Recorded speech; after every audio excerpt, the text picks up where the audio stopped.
नमस्कार छ सम्पूर्णलाई। फेरि आज म नयाँ भिडियो लिएर आएको छु। आज हामी फेरि toner, gravity, gravitational field, effect of gravity, acceleration due to gravity and relation between acceleration due to gravity and radius of अर्थको बारेमा पढ्न गइरहेको छौँ। अघिल्लो भिडियो हेर्नुभएको छैन भने अघिल्लो भिडियोमा हामी ग्राभिटेशनल फिल्ड बारेमा अघिल्लो भिडियोमा बताइसकेको छौँ। अघिल्लो भिडियो हेर्नु होला यदि त्यो भिडियो हेर्नुभएको छैन भने। अब आज यसै गरी यो टपिक्समा आएको छौँ। यदि यो च्यानलमा नयाँ हुनुहुन्छ भने कृपया च्यानललाई सब्सक्राइब गरिदिनु होला र साइडमा रहेको बेल आइकनलाई दबाइदिनु होला कि म यस्तै इम्पोर्टेन्ट एन्ड युजफुल भिडियोहरू लिएर आउनेछु हजुरहरूको लागि। ग्राभिटीको एउटा अर्को पनि छ, किनकि हामीले कुनै पनि अब्जेक्टलाई माथिबाट छोडियो भने त्यो तलतिरै झर्छ। किन झर्छ? सम्पूर्णलाई स्वागत छ। म आज फेरि नयाँ भिडियो लिएर आएको छु। आजको हाम्रो टपिक्स रहेको छ ग्राभिटी। अघिल्लो हामी ग्राभिटेसनल। सम्पूर्णलाई स्वागत छ। फेरि म आज नयाँ भिडियो लिएर आएको छु। आजको टपिक्स रहेको छ ग्राभिटी। हामीले अघिल्लो टपिक्समा ग्राभिटेसनल फोर्सको बारेमा पढिसकेका छौँ। यदि हजुरहरूलाई त्यो टपिक्स कन्फ्युज छ भने अघिल्लो भिडियोमा गएर हेर्नु होला। र यसै गरी आज ग्राभिटीको बारेमा हामी टपिक्स डिस्कसन गर्न गइरहेका छौँ। यदि यो च्यानलमा नयाँ हुनुहुन्छ भने कृपया च्यानललाई सब्सक्राइब गरिदिनु होला र साइडमा रहेको बेल आइकन बजाइदिनु होला। ओके, ग्राभिटेसनल फोर्स भनेको त हामीलाई थाहा भयो, किनकि दुईवटा अब्जेक्टले एक आपसमा तान्ने फोर्सलाई नै ग्राभिटेसनल फोर्स भनिन्छ। तर ग्राभिटी भनेको के हो त? ग्राभिटी भनेको अर्थले आफ्नो सेन्टरतिर एट्र्याक्ट गर्ने फोर्सलाई नै ग्राभिटी भनिन्छ। बुझ्नको लागि एकदम सिम्पल छ। कुनै पनि अब्जेक्ट माथि छ भने त्यसलाई छोडिदिने भने त्यो तल जान्छ, किनकि त्यो ग्राभिटेसनल फोर्सले अर्थले आफ्नो सेन्टरतिर एट्र्याक्ट गरिरहेको हुन्छ। त्यो एट्र्याक्ट गर्ने फोर्सलाई नै के भनिन्छ? ग्राभिटी भनिन्छ। अब एउटा एक्जाम्पलको लागि यस्तो हेरौँ। यसलाई अर्थ सपोज गरौँ। अर्थको यसको माथिपट्टि पनि मान्छेहरू खुट्टा भुइँतिर र टाउको माथितिर भएर बसेका छन् भने यसको ट्याक्क जस्ट अपोजिट, आज हामीले नेपाललाई माथितिर हेर्ने हो भने हामी नेपालमा छौँ, नेपाललाई जस्ट अपोजिट हुन्छ भने यसको ट्याक्कै अपोजिटमा अमेरिका हुन्छ। अमेरिकाको मान्छे पनि खुट्टा तलतिर टाउको उल्टो परेर बसेका हुन्छन्। तर किन मान्छे यसरी पनि एउटा स्पेरिकल अब्जेक्टमा मान्छे के अडिएको छ? यसको एउटा मेन रिजन हो ग्राभिटी। किनकि अर्थले आफ्नो सेन्टरतिर हरेक कुरालाई एट्र्याक्ट गरिरहेको हुन्छ। अर्थले सबै कुरा जुन आफ्नो अर्थ सर्फेसमा छ त्यसलाई आफ्नो एट्र्याक्टतिर सेन्टरतिर एट्र्याक्ट गरिरहेको हुन्छ। त्यो फोर्सलाई के भनिन्छ? ग्राभिटी। एक सम्झिँदा त अचम्म लाग्छ, किनकि एउटा स्पेरिकलमा पनि मान्छेहरू केरी वा अब्जेक्टहरू केरी अडिएको छ भनेर। त्यसको मेन रिजन हो ग्राभिटी। यसै गरी ग्राभिटीको डेफिनेसन छ, gravity is the force that pulls the body towards the centre of the earth or planet. कुनै पनि अर्थ अर प्लानेटको बाहिरपट्टि सर्फेसमा भएको अब्जेक्टलाई आफ्नो सेन्टरतिर एट्र्याक्ट गर्ने फोर्सलाई नै के भनिन्छ? Gravity. The force of attraction between a planet and a body on the surface of or near its surface is called gravity। हाम्रो जस्तै यसको यहाँ सर्फेसमा भएकोलाई त तानेकै हुन्छ। हामीलाई थाहा छ हाम्रो पृथ्वीको बाहिरपट्टि भएको तान्छ। जस्तै अहिले यो पेन पृथ्वीभन्दा माथि छ, मार्कर माथि छ, तर पनि यसलाई तानेको छ के हो? Near it's surface. यसको सर्फेसको आफ्नो एट्र्याक्सन फिल्डभित्र जुन पर्छ ग्राभिटेसनल फिल्ड भन्ने हुन्छ। ग्राभिटेसनल फिल्ड भन्ने हुन्छ त्यो फिल्डभित्र परेलाई सबैलाई आफूतिर तानेको हुन्छ। त्यसै गरी ग्राभिटी भनेको के हो त? ठिक छ, बुझियो। यसै गरी ग्राभिटीको न्युटन, एसआई युनिट के हो? न्युटन हो। SI unit of gravity is newton. And gravity is scalar quantity or vector quantity? It's a vector quantity. Okay, यसै गरी यो फिगर हेरौँ। यो फिगर हेर्दाखेरि ठुलो चाहिँ के छ? अर्थ। यो अर्थ हो, यसमा अब्जेक्ट छ। एउटा अर्थको सर्फेसमाथि एउटा कुनै अब्जेक्ट छ, त्यो अब्जेक्टमा फोर्स, ग्राभिटी फोर्स कति लाग्छ त? पहिला यसको लागि हाम्रो ग्राभिटेसनल फोर्स निकाल्ने फर्मुला के थियो? F is equal to G M upon are square. यो आर स्क्वायर थियो भने यसको ग्राभिटी निकाल्नु भने यो F is equals to G M upon are plus यहाँदेखि यहाँसम्म त रेडियस भयो, यसदेखि यसभित्रको पनि अलिकति डिस्टेन्स छ। यहाँदेखि यहाँसम्मको क्यापिटल आर, यहाँदेखि यहाँ पनि डिस्टेन्स छ। यो डिस्टेन्स के हो? स्मल आर, आर प्लस आरको होल स्क्वायर। यो छ ग्राभिटी निकाल्ने फर्मुला। यसै गरी यसमा चाहिँ हामीलाई थाहा भएको कुरा हो, किनकि अर्थको रेडियस धेरै ठुलो छ in comparison of this object. यो सानो अब्जेक्टको कम्पेरिजनमा यो अर्थको रेडियस धेरै ठुलो छ। धेरै ठुलो भइसकेपछि हामीले यो सानोलाई नेग्लिजिबल गर्न सकिन्छ। जस्तै अर्थको धेरै ठुलो रेडियस छ, त्यो रेडियस कम्पेरिजनमा यो सानो रेडियसलाई नेग्लिजिबल गर्न सकिन्छ। तर यसको केसमा, आरको केसमा रेडियस आर, यो क्यापिटल एम अब माथिपट्टि छ यहाँ छ यसको रेडियस स्मल आर यसको स्मल एम। तर यो अहिले हेर्दा थोरै देखिए पनि यो धेरै लार्ज डिस्टेन्समा छ। यो लार्ज डिस्टेन्समा छ भने यसको हाइटलाई चाहिँ नेग्लिजिबल गर्न सकिँदैन। यो सानो थियो यसको सर्फेसमै थियो त्यतिखेर चाहिँ यहाँ नेग्लिजिबल गर्न सकिन्छ। तर यो यदि धेरै हाइटमा छ भने यसलाई हाइटलाई चाहिँ नेग्लिजिबल गर्न सकिँदैन। त्यस्तो केसमा यसको केसमा के हुन्छ, यो सर्फेसमै छ भने फर्मुला के हुन्छ, F = G mm upon r square हुन्छ। यसै गरी अघिल्लो ग्राभिटेसनलको एउटा नोट सम्झौँ। त्यसको लागि चाहिँ हाम्रो पृथ्वीले चन्द्रमा र हामीलाई पृथ्वी मुन र अर्थको कम्पेरिजन गर्नुपर्छ, किनकि धेरैसो न्युमेरिकल मुन र अर्थबाटै आउँछ। त्यस कारणले गर्दाखेरि मुनको भन्दा अर्थको 6 टाइम बढी ग्राभिटी फोर्स बढी हुन्छ। हाम्रो पृथ्वीमा कुनै मान्छे 1 मिटर जम्प गर्न सक्छ भने त्यो मान्छे मुनमा पुग्दा कति मिटर जम्प गर्छ, 6 मिटर माथि जम्प गर्न सक्छ। भनेको यहाँभन्दा त्यहाँ 6 गुणा बढी गर्न सक्छ। जस्तै यहाँ 10 न्युटन मात्रै त्यसले उठाउन सकियो भने वहाँ गएर चन्द्रमामा गयो भने त्यो मान्छेले अरू मुनमा गयो भने त्यो मान्छेले 60 न्युटनसम्म लिफ्ट गर्न सक्छ। भन्नु खोजेको हाम्रो अर्थ र मुनको कम्पेरिजनमा ग्राभिटेसनल फोर्स के छ, अर्थको भन्दा मुनको 1/6 टाइम्स छ भने मुनको भन्दा अर्थको 6 टाइम बढी छ। यसै गरी नेक्स्ट टपिक हेरौँ, acceleration due to gravity. Acceleration due to gravity जान्नुभन्दा पहिला हामीलाई न्युटन सेकेन्ड ल जान्नुपर्छ। एक्सेलरेसन ड्यू टु ग्राभिटी बुझ्नको लागि मैले यहाँ एउटा फिगर बनाएको छु। यो फिगरबाट एकदम सजिलो बुझिन्छ, किनकि पहिला सुरुमा हामीले जस्तै एउटा बल लेख्यौँ। यो बल एउटा के छ, एउटा बल लेख्यौँ हामी। यो बललाई हामीले कुनै ठाउँबाट लिफ्ट गर्दाखेरि छोडिदियौँ, एउटा अर्को ठाउँबाट छोड्यौँ भने यो बलले फर्स्ट 1 सेकेन्डमा कति मिटर डिस्टेन्स ट्राभल गर्छ। यो बल यहाँबाट छोड्यौँ, यहाँबाट छोडेको 1 सेकेन्डमा त्यसले 9.8 मिटर पार गर्छ 1 सेकेन्डमा। त्यसपछिको सेकेन्डमा फेरि कति मिटर ट्राभल गर्छ, 19.6 मिटर डिस्टेन्स ट्राभल गर्छ। त्यसै गरी थर्ड फेरि कति गर्छ, 29.4 मिटर डिस्टेन्स ट्राभल। हामीलाई न्युटन सेकेन्ड लबाट थाहा छ, हामीलाई F = ma हो। अब ma हो फोर्स = मास इन्टु एक्सेलरेसन हो। एक्सेलरेसन यो केसमा के हुन्छ, एक्सेलरेसन तब मात्रै प्रोड्युस हुन्छ जब त्यसमा फोर्स लाग्छ। यसमा लाग्ने फोर्स भनेको के हो, माथिबाट झर्दाखेरि जुन ग्राभिटीले तल तानेको हुन्छ त्यो नै यसमा लागेको फोर्स। जस्तै माथिबाट कुनै अब्जेक्ट छोडियो भने त्यो अब्जेक्टलाई तलबाट माथिबाट पुस गरिराख्दाखेरि यति माथि ल्याएर यतिकै छोड्दाखेरि यसमा लाग्ने एक्सेलरेसन भनेको के हो, तलबाट जुन ग्राभिटीले तान्छ त्यही नै एक्सेलरेसन हो। यसको एक्सेलरेसन भनेपछि तल ग्राभिटी जति जान्छ त्यसको एक्सेलरेसन भनेपछि यो ए भन्नु र जी भन्नु सेमै छ। यसको एक्सेलरेसन ए भन्नु र जी भन्नु किन हामीले यहाँ लेख्यो भने यहाँ 1 kg हो, यसलाई माथिबाट लिफ्ट छोडियो, छट्ट छोडियो, छोड्दाखेरि यसलाई जति तलबाट जुन स्पिडमा आउँछ त्यो स्पिड भनेको ग्राभिटीले तानेको स्पिड हो। त्यही भएर हामीलाई पहिला चाहिँ न्युटन्स लबाट F = ma थियो भने, तर अहिलेको केसमा के भयो, F = mg। फेरि माथिबाट कुनै अब्जेक्ट तल झर्यो, तल झर्दाखेरि ग्राभिटीले तान्यो। जुन ग्राभिटीले गर्दाखेरि हामीले माथिबाट छोड्दाखेरि कुनै फोर्स नलागिकन छोडे हामी, जुन ग्राभिटीले ताने त्यसलाई नै के भन्दो रहेछ, acceleration due to gravity. Acceleration के कारणले, माथिबाट छोडिदिएको आफै एउटा स्पिड त झरे, एउटा कुनै स्पिडमा त झरे, एक्सेलरेसनमा झरे। Acceleration due to gravity, acceleration due to gravity. माथिबाट झर्दाखेरि कुनै अब्जेक्टमा एउटा फोर्स लाग्छ जुन ग्राभिटीको कारणले गर्दा लाग्छ। ग्राभिटीको कारणले गर्दाखेरि लाग्ने फोर्सलाई नै एक्सेलरेसन ड्यू टु ग्राभिटी जी भनिन्छ। यो सानो अब्जेक्टमा लागेको फोर्स, जस्तै एउटा हेरौँ, यो एउटा अर्थ छ, यसको याम कति, मास m छ, यसको रेडियस कति छ, r छ। यसै गरी एउटा सानो अब्जेक्ट छ माथिबाट जुन हामीले माथिबाट छोडियो, यो त अर्थ हो, यहाँ माथिबाट छोड्नलाई यसको लागि थोरै हाइटबाट छोड्नु पर्यो। यसको के हुन्छ, स्मल m हुन्छ। यसै भइसकेपछि यी दुईवटा अब्जेक्टमा लाग्ने फोर्स कति हो, हामीले अगाडि पढिसकेका थियौँ ग्राभिटेसनल फोर्सको बारेमा। F = G M m upon r²। यसमा लाग्ने यी दुईवटा बिचमा लाग्ने फोर्स र यस र अर्थमा लाग्ने यो अब्जेक्ट र अर्थमा लाग्ने फोर्स यससँग बराबर हुन्छ। यदि हुन्छ भने यसलाई इक्वेसन फर्स्ट मानौँ, यसलाई इक्वेसन सेकेन्ड मानौँ। फर्स्ट र सेकेन्डलाई इक्वेटिङ गर्दा के हुन्छ, mg = G m upon r²। यसमा स्मल m र स्मल m काटिन्छ, अब रह्यो g = G M upon r²। एउटा यो कुराले हामीले के निकाल्न सकिन्छ भन्दा G = Gm अपन r²।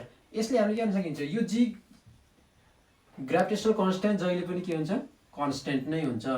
यो क्यापिटल जी भनेको त ग्राभिटेसनल कन्स्टेन्ट सधैँ कन्स्टेन्ट हुन्छ।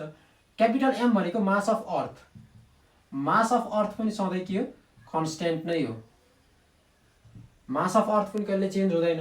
अब ग्राभिटेसनल कन्स्टेन्ट जी पनि कन्स्टेन्ट नै भयो। Radius of earth, radius of अर्थ पनि के हुन्छ जहिले पनि कन्स्टेन्ट नै हुन्छ। अब मास अफ अर्थ पनि कन्स्टेन्ट, रेडियस अफ अर्थ पनि कन्स्टेन्ट र ग्राभिटेसनल कन्स्टेन्ट जी पनि कन्स्टेन्ट हैछ भने यो तीनटै कन्स्टेन्ट भइसकेपछि त यो जी पनि के हुन्छ, यो जी पनि कन्स्टेन्ट नै हुन्छ। एउटा यो कुरा हामीले थाहा पाइयो। यी तीनटै भ्यालु कन्स्टेन्ट भइसकेपछि यो जी भनेको के अरे acceleration due to gravity, acceleration due to gravity पनि के हुँदो रहेछ यसै गरी यदि यो जी को भ्यालु कन्स्टेन्ट हुन्छ भने, यदि यो बी को जी को भ्यालु कन्स्टेन्ट हुन्छ भनेको त कुनै पनि अब्जेक्ट माथिबाट तल झर्दा त्यसलाई इक्वली फोर्स लाग्छ। वा भन्नु खोजेको हामीले जस्तो फिगर बनाएको थियौँ, यहाँबाट छोडेको थियौँ हामीले एउटा 1 kg एउटा 2 kg। यो 1 kg को लागि लाग्ने जी पनि बराबर हुन्छ र 2 kg को लागि लाग्ने जी पनि बराबर हुन्छ। यिनीहरू यसको मतलब यिनी दुईटै भुइँमा सँगै ठोकिन पर्छ भन्नु खोजेको। जुनसुकै अब्जेक्टलाई पनि जी भ्यालु सेम लाग्छ, सेम लागिसकेपछि ती दुईटाले अर्थसँग कन्ट्याक्ट पनि एउटै टाइममा गर्न पर्छ। तर यस्तो सुन्दा अलिक अचम्म लाग्छ किनभने अब एउटा एक्जाम्पल लागि एउटा यो बल र यो डस्टरलाई एकैचोटि सँगै छोडियो भने अर्थमा सँगै लाग्न पर्छ। यसको मिनिङ त त्यही हो। यो दुईटै फरक फरक मास भए पनि ती दुईटालाई छोड्दाखेरि त अर्थमा त सँगै जानुपर्छ। किन यहाँ त जी भनेको माससँग रिलेटेड छँदै छैन, मास अफ एन अब्जेक्टसँग रिलेटेड छैन। त्यस भएपछि मासले त्यसलाई असर गर्दैन। यहाँ चाहिँ जी को भ्यालु माससँग रिलेटेड थिएन नि त। यदि यो नभए भइसकेपछि त जी भनेको हरेक अब्जेक्टलाई ओके। अब हामीलाई दुईटा अब्जेक्ट छ, एउटा चाहिँ हामीलाई एउटा यसपछिको टपिक्समा पनि हामीले पढ्नुपर्छ, त्यो छ कोइन एन्ड फिदर एक्सपेरिमेन्ट। यो कुरा सुन्दा त अचम्म लाग्यो। जस्तै 10 kg मास भएको र 5 kg मास भएको वा 1 kg मास भएको जतिसुकै मास होस् माथिबाट छोड्दा त तल कन्ट्याक्टमा एकचोटि छुन पर्थ्यो, तर छुँदैन। किन? हामीलाई सबैलाई थाहा छ हाम्रो त अर्थ सर्फेसमा हावा छ, अर्थको सराउन्डिङमा हावा छ। हावाले के गर्छ अब्जेक्टलाई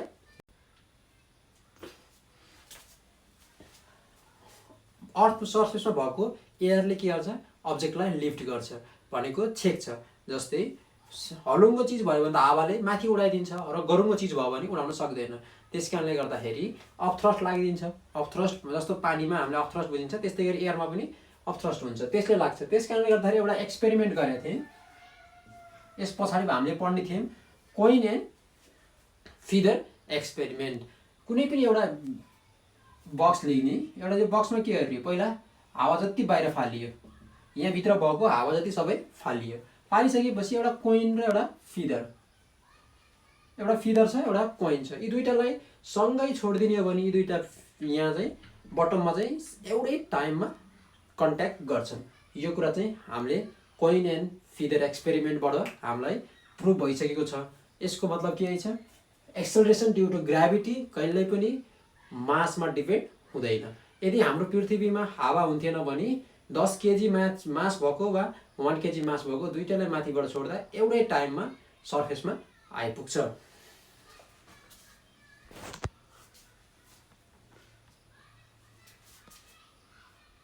नेक्स्ट टपिक छ variation of G due to some factor. कतिखेर चाहिँ जी को भ्यालु चेन्ज हुन सक्छ, कतिखेर हुन सक्छ। जस्तै एउटा हामीले सम्झ्यौँ अर्थको सर्फेसभन्दा धेरै हाइटमा गयो भने त रेडियस हाइट धेरै हुन्छ, रेडियस बढ्छ। त्यसकारणले गर्दाखेरि जी को भ्यालु बढ्न सक्छ। जस्तै हाम्रो अर्थ सर्फेसभन्दा धेरै बाहिर जति एटमोस्फियरभन्दा जति बाहिर गइन्छ त्यति हाम्रो अर्थको ग्राभिटी कम हुँदै जान्छ। त्यो एउटा केस हुनसक्छ। अनि अर्को केस के छ अर्थको सर्फेसभन्दा तलपट्टि हामीले भनेको अर्थको सर्फेसमा खाल्टो बनाउँदै तल गयो भने पनि ग्राभिटी जी को भ्यालु घटबड हुनसक्छ। त्यो केसमा हामीलाई स्मल जी भनेको के हो पहिला सुरुमा g is equals to capital M upon are square भनेपछि क्यापिटल जी त अलवेज कन्स्टेन्ट नै हो। यदि यो कन्स्टेन्ट हो भने यो एमसँग कहिलेकाहीँ मास र रेडियस कहिलेकाहीँ मास घटबड हुनसक्छ, मास घट्न सक्छ, रेडियस बढ्न पनि सक्छ। रेडियस बढ्यो भने पनि जी को भ्यालु घट्छ र मासको केस पनि त्यस्तै छ। त्यसकारणले गर्दाखेरि यो दुईटा केस छ variation of G due to some variation of G due to height. Height बढ्यो भने पनि जीको भेरिएसन जीको भेल्यु घटबड हुन्छ। जस्तै अघि नै हामीले किन कन्स्टेन्ट थियो भन्दा अर्थ थियो एउटा, यो अर्थको सर्फेसमै हुँदाखेरि त रेडियस कति हुन्छ र धेरै हुँदैन, थोरै हाइटमै हुँदाखेरि पनि यसको height in comparisons of radius of अर्थको रेडियस कम्पेरिजन गर्दा यसको हाइट थोरै भयो भने नेग्लिजेबल गर्न सकिन्थ्यो, त्यस कारणले गर्दाखेरि भेल्यु चेन्ज हुँदैन थियो। तर अब अर्थको सर्फेस धेरै हाइटमा छ भनेको यो हाइट भनेको एबभ 30-40 किलोमिटरभन्दा माथि भइसक्यो भने यो त धेरै भइसक्यो भनेको यसलाई नेग्लिजेबल गर्न सकिँदैन।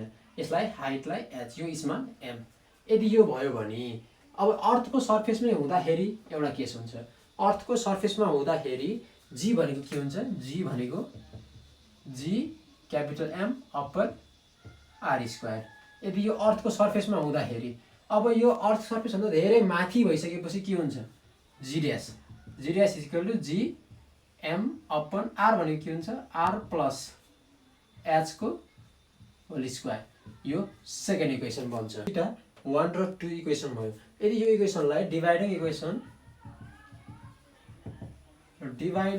इक्वेसन सेकेन्ड बाई फर्स्ट, सेकेन्डलाई फर्स्ट डिभाइड गर्दा to GM upon are plus एचको whole square divided by g ड्यासलाई डिभाइड बाई जी, यसलाई डिभाइड बाई के हुन्छ, यसलाई डिभाइड गर्दा जीएम बाई आर स्क्वायर।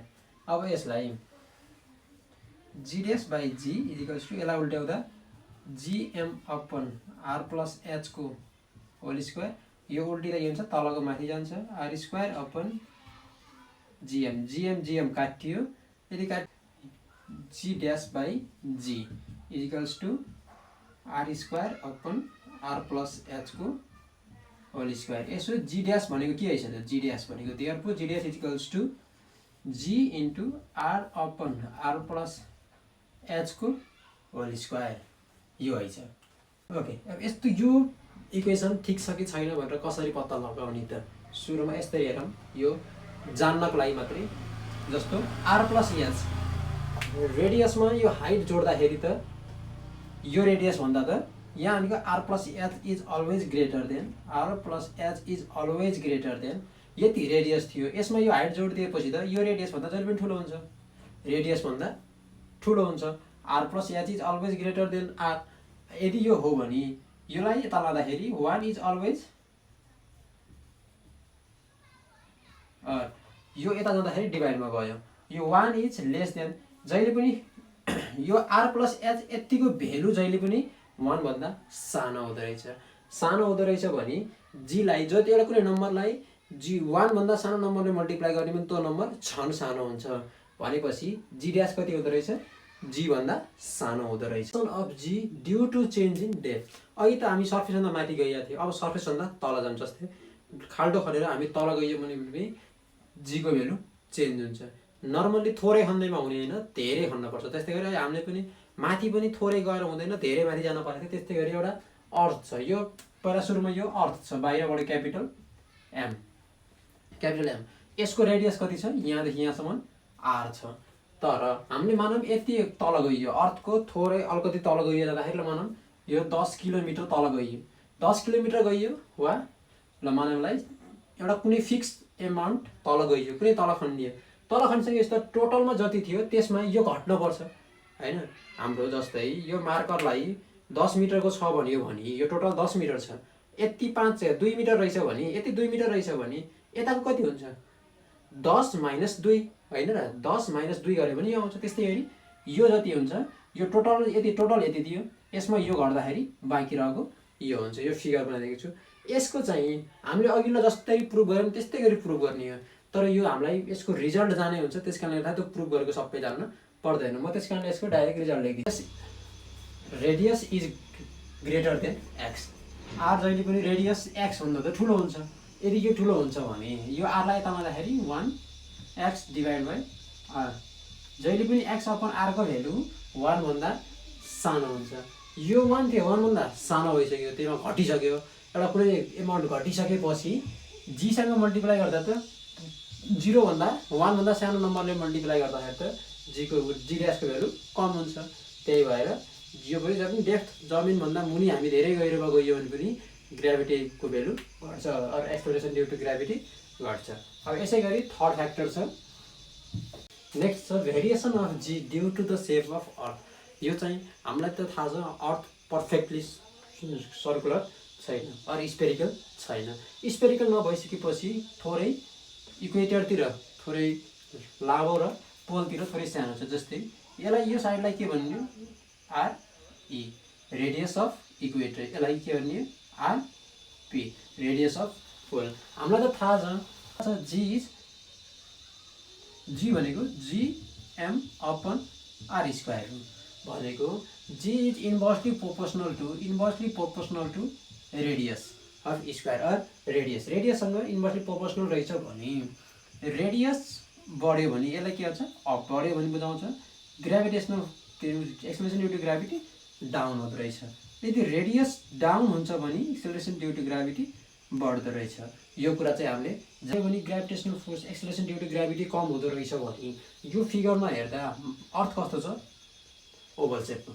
यसको रेडियस अफ इक्वेटरतिरको रेडियस बढी भइसकेपछि ग्राभिटेसनल फोर्सको यो रहेछ एक्सेलरेसन ड्यु टु ग्राभिटी हुँदो रहेछ कम हुँदो रहेछ। किन त्यसो भयो भने r e are always greater than r p. पोलतिर भन्दा इक्वेटरतिर जहिले पनि रेडियस बढी हुन्छ, त्यसकारणले गर्दाखेरि रेडियस बढी भइसकेपछि gravity acceleration due to gravity कम हुन्छ। तर यसको त्यसरी आर इक्वेटरतिरको ग्राभिटेसन फोर्स कति हुन्छ 9.78, त्यसै गरी पोलतिर कति हुन्छ 9.83। यदि यी दुईटालाई एग्रिगेट गर्दाखेरि कति भएको 9.8 भएको। इक्वेटरतिर 9.78 हुन्छ, पोलतिर 9.83 हुन्छ र एभरेजमा 9.8 लेखेको छ। फ्री फल एन्ड वेटलेसनेस। फ्री फल भनेको के हो, जस्तै एउटा इक्जाम्पल लागि हामीले के बुझ्यौँ, एउटा हामी बिल्डिङको टपमा पुग्यौँ, एउटा ढुङ्गो र एउटा पातलाई सँगै माथिबाट फाल्दाखेरि कुन छिटो पुग्छ त अभियसली ढुङ्गा पुग्छ। किन ढुङ्गा पुग्छ त, त्यसको मेन रिजन हो किन ढुङ्गा छिटो पुग्छ त ढुङ्गामा एयर रेसिस्टेन्स कम लाग्छ, हावाको अवरोध कम हुन्छ। त्यसकारणले हावाको अवरोध कम लागिसकेपछि त्यो चाँडो झर्छ र पातमा हावाको अवरोध धेरै लाग्छ। त्यसकारणले गर्दाखेरि फ्री फल भनेको के छ त, when a body is falling under the effect of gravity, जुन ग्राभिटीले त्यसलाई तान्ने हो त्यसमा कुनै पनि सबभन्दा पहिला सुरु बुझ्नुपर्ने विदाउट एक्सटर्नल रेसिस्टेन्स, कुनै पनि कुराले अवरोध नगरिकन कुनै अब्जेक्ट माथिबाट तल झरेको छ तर त्यसलाई कुनै पनि अब्जेक्टले एक्सटर्नल रेसिस्टेन्स केहीले छेक्दैन भने त्यसलाई बल्ल के भन्छ फ्री फल। त्यतिखेर त कुनैले पनि छेकेन भने त्यसलाई झर्ने फोर्स कति हुन्छ, त्यसको ग्राभिटी जति तान्छ त्यति नै हो। त्यही भएर when a body is falling only under the effect of gravity without external resistance, the fall of the body is called free fall। जब कुनैले रेसिस्टेन्सले छेक्दैन भने त जतिखेर झर्छ त्यसलाई नै फ्री फल भन्छ। अब यसै गरी वेटलेसनेसको कुरा भन्दाखेरि अर्को हामीले एक्जाम्पल बुझौँ।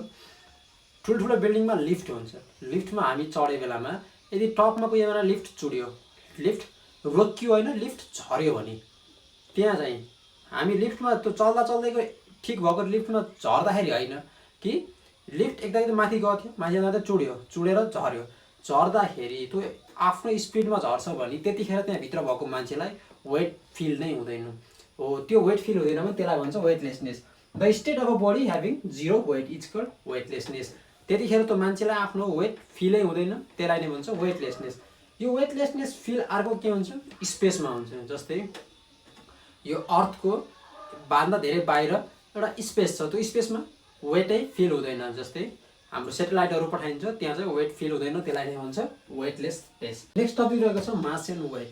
मास भनेको के हो त, the total quantity of matter present in the body, the total quantity of matter content in the or present in the body is known as mass. मासको सबभन्दा सुरुमा हामीले पहिला एउटा कुरोमा के छ डेफिनेसन, यसको पनि डेफिनेसन। मासको डेफिनेसन के छ, the total quantity of matter content in the body is known as mass. एउटा यो भयो। अनि दोस्रो कुरो यो मास जहिले पनि केजीमा नापिन्छ भने वेटलाई केमा नापिन्छ न्युटन। एउटा डेफिनेसन भयो, एउटा यसलाई केजीमा मेजर हुन्छ जहिले पनि यो न्युटनमा मेजर हुन्छ। अनि थर्डमा यसलाई कुन तराजु नापिन्छ बिम ब्यालेन्स, यसलाई स्प्रिङले। स्प्रिङ तराजु नापिन्छ। अनि यो भनेको जहिले पनि के हुन्छ कन्स्ट्यान्ट भनेको मासलाई जहाँ लगे पनि मासको भ्यालु कहिल्यै चेन्ज हुँदैन, त्यसपछि यो के हुन्छ जहिले अलवेज कन्स्ट्यान्ट। तर वेट अलवेज भेरिएबल। किन वेट भेरिएबल हुन्छ? जस्तै वेट भनेको त mg हो, mg भनेको g भनेको पोलमा धेरै र इक्वेटरमा कम हुन्छ।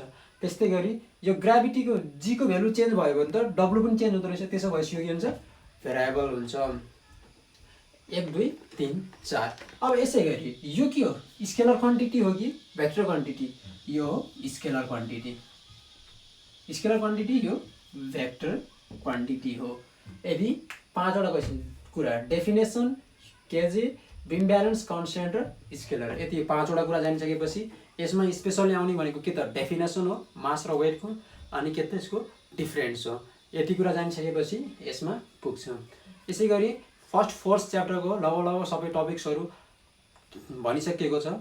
यदि कुनै टपिक्स अप्ठ्यारो लाग्छ भने कमेन्ट गर्नु होला, र यदि भिडियो मन परेमा लाइक, कमेन्ट र सब्स्क्राइब गर्न नबिर्सिनु होला भन्दै अब यसपछिको पार्टमा यो च्याप्टरबाट न्युमेरिकलहरू लिएर आउनेछु।